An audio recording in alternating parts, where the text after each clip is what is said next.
هذه الرسالة أوجه لرئيس اتحاد كرة القدم الشيخ طلال.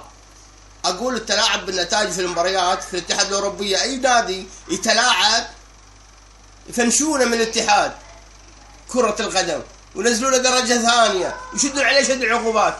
ولكن اللي شفناه في قناة الشاهد في برنامج وسع صدرك مع جعفر محمد يوم يعترف ويقول انه قساوي وعطوا الكويت المباراة وبيدوسون العربي، وهذا ان شاء الله ما يقدرون عليه. ما اشوفك اتخذت اي اجراء بخصوص هالموضوع. احنا نعطيك مهلة تتخذ اجراء في هذا الكلام، وان ما رديت عليه فهذا فساد يزيد على فساد. بهذه المناسبة اقول لك مرزوق تراه شقردي وما حد سوى سواته، ذابح نفسه على الدوري والصوت الواحد شاته، وسوى اتحادنا شرعي وما قام يشيل شيلاته. وشوفوا قلب من بدري وياك يا طلال ايش حالاته، وضع كرتنا مزري ومرزوق خاين انتفاضته، خلوا الكاظمي يحذري مرزوق ويا عصابته.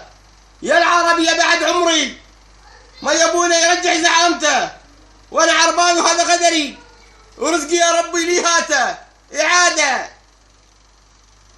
ترى مرزوق شقردي ما حد يسوى سواته، ذابح نفسه على الدوري والصوت الواحد شاته، سوى اتحاد شرعي وما قام يشيل شيلاته. وشوفوا قلب من بدري وياك يا طلال ايش حالاته، وضع الكرتنا مزري مرزوق خاين انتفاضته، خلى الكاظمي يحذري مرزوق ويا عصابته. يا العربي بعد عمري ما يبونه يرجع زعامته، وانا عرباوي وهذا غدري ورزقي يا ربي لي هاته.